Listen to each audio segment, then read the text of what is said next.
Good afternoon. I don't know if there's anything better than winning a game and having your daughter hand you one of these fancy bracelets. That seemed to be the rage of all the young people. I'd like to start by congratulating Coach English. I think the game was exactly the type of game that I anticipated, a very physical football game. Two teams that really wanted to run the football and base a lot of their offense off of the ability to run the football. I thought our defense was excellent today. It was great to have Jamil Morrell back on the field. You know, we certainly weren't happy that Jamal wasn't out there, but it was great to have Jamil out there, and his energy helps. And I think, you know, I'd be remiss if I didn't talk a little bit about being out there at halftime with Eric. It's the first halftime I think I've been on the field for in 20 years. And I thought it was important that I be there to at least start the ceremony as the person on the staff who was here with Eric. And it's an emotional thing for me to do it, to present him with the sword, to present him with the number up in the stadium now, and then to be able to start the video. A lot of really special people from his life were able to be a part of that ceremony by videotape, and I thought that was great, and I know he appreciated it. I'm looking forward to seeing him after here a little bit and critiquing his speech, which I did not get a chance to see just yet, so I'll have my turn as well. But to go back to the game a little bit, the crowd support was tremendous, whether it was for the game or for Eric. I was really, really excited about what our students were able to produce, another offside penalty, delay of game type situation for the other team. And then on special teams, we scored. And when you play at a high level on defense and special teams, you score. And Karan Pratt steps in. You know, Jeremy gets dinged up a little bit on that first kickoff return. Karan goes right in there, very well executed kickoff return, but he hit it where he should have hit it. And he's never done that in college football. He's never had a return in college as of yet. So to take the first one back to the house and score, it was certainly a big play in the game, and not surprising at all. It doesn't surprise me that he takes one back for a touchdown. It doesn't surprise me that he runs down on a punt and makes a tackle. None of it surprises me because he prepares as well as any player in our program. He is an elite level preparer, the likes of Devin and Jason McCourty, Logan Ryan, those type of people. And he did a tremendous job today on special teams, for sure. We still got to be a little bit more consistent in the kicking game. You know, that we're not pleased with. You know, the punting, at times, Nick has done a great job, and at times he's had some punts that he certainly would like to have back. He had two of them today that were subpar for him, and he has the ability to do it. He's got to do it on a consistent basis. And when Kyle goes out there, we expect him to make the field goals. You know, we put him in positions where we know he can make it from the distance. And we expect him to make those, and I know he expects to make them as well. Questions? You updated from Gary Nova's status and situation? I don't know right now what his status will be for the upcoming week. He could not return in the second half. He was not available to us really from the second quarter or midway through the first quarter. I'm not sure exactly when I got notified. It might have been right after the first drive, I guess it would have been, because then the second drive was the kickoff return. So at that point, he was not available to us. They reevaluated him at halftime, and he was not available to us for the second half. Can you tell us what happened to him? I got to see it on film. I really don't know just yet, you know, but I'll look at it on film, and we'll figure out exactly what it is. How did Chase come out how did Chase look? I mean, after not playing for 16 games. You know what? I'm going to wait until I look at the film to evaluate it. I know Chase wants to be more productive. You know, that's the part you can see during the game. We're not as productive as we needed to be. We can't get sacked 3 times. There are things that happen, but you know, I know for sure that one of the sacks was a busted protection he had no chance on, so that certainly was not his issue. But we got to look at the other two and see where we had chances to complete some balls that we didn't and move the team a little bit better. How you approached the game offensively change after Nova went out? It doesn't change initially. I think then you have to see if you're able to maintain the type of flow and rhythm that we had in the first drive. Because we had an excellent, we come out and then in the first drive of the game, we did not have great field position. We did not have the wind. We started on the -13, and then 8 plays later, we ended up in the end zone. So it was a very well-executed drive. So we had a good rhythm in the first drive. Then there is no second drive because of the kickoff return. And then we struggled to find our rhythm. You know, we get the ball in the +30 and come away empty. You know, those are the things that really frustrate you as a coach. You know, we have to execute better. When you get the ball when your defense or special teams give you the ball in the +30, you have to think touchdowns. And we did that last week, and we weren't able to do it this week. So we got to figure out why.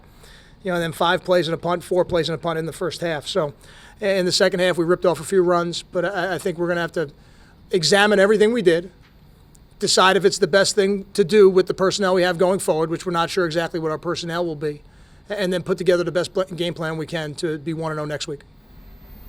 Kyle, without Jamal Morrell, how did that change things at linebacker and what you try to do defensively? It changes the people. Quentin Gauze plays more. Davon Jacobs plays more. So certainly those things get changed a little bit. Jamal is one of the better players on our defense. When you remove him, you're losing a lot of experience and a lot of game experience, and it's not easy to replace. So I thought Davon and Quentin played better as the game went on. We're fortunate to have a guy like Kevin Snyder who can play multiple positions at a high level. And when a team rushes the ball 40 times and only gains 38 yards by the end of the game, you've done a pretty good job. Now, there's certainly things on defense we got to do better. We got to look at our pass defense and see how we can keep so many balls from being completed. A lot of faces on the defensive line. How would you assess their play today? It's always tough before you look at the film. I could tell you the guys that I saw flash during the game. I see a guy like Isaac Holmes with a TFL. I saw Darryl Stevenson with a TFL, which was great because Darryl's a guy who's just starting to play more and more for us. I think Dewani Merrick continues to be a consistent performer for us, and that's critical. Marcus Thompson, 1.5 sacks. I mean, each of the first 3 games, he's had a sack at least. That's not easy to do, and I'm sure that teams are going to give him more and more attention as the year goes on. So those are the things I saw live. David Maluski, he energizes the entire defense just by the way he plays. So they're a strength of our team, and they give us a chance to win every week. Do we expect this as the norm from Paul James now? I mean, are we at that point?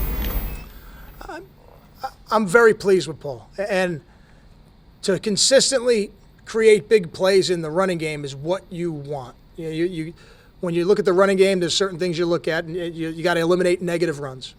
He's done a good job with that. You want to create big plays in the run game, which means you're going to have to break a tackle at some point, usually. And he's done that. So now he's got a body of work 3 games long, and he certainly has earned the right to be the starter, and he's earned the right to get the opportunity to carry the ball quite a bit. So I'm excited about it, and I think going forward now next week will be an even bigger challenge to do it against an SEC defense and a group that's going to come in here knowing a little bit about Coach Belima. I'm sure he will come in here with a desire to run the ball and stop the run just like we do.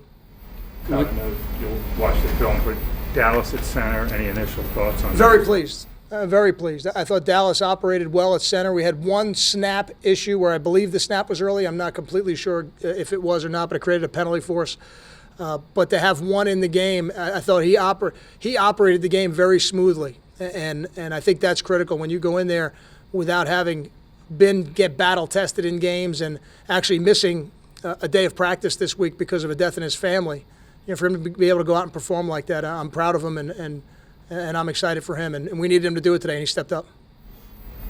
Kyle, I'm sorry, but what kind of injury did Gary suffer? I haven't talked to the doctors yet, so I'm not even going to discuss it. I got to look at the film, and then I want to speak to the doctors and the trainers. Time of possession was slow, obviously 22 minutes. You only ran 42 plays, but in the 8 years you've been here, 9 years, I think, you remember only attempting as few as 13 passes in the game? I know it was dictated by certain things, but just in terms of the number?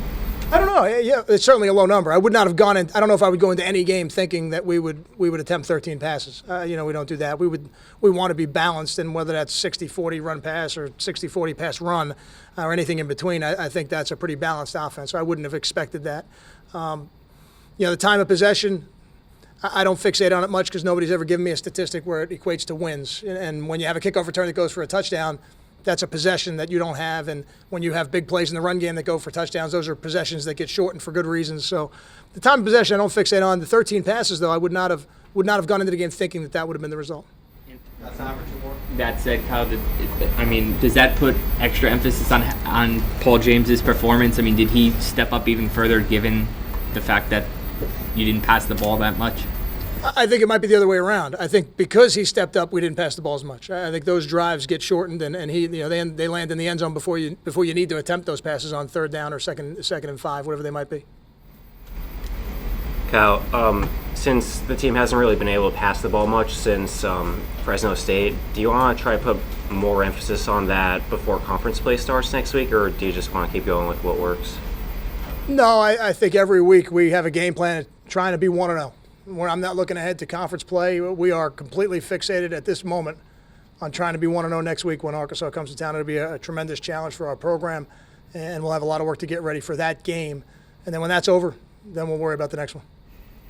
Thank you.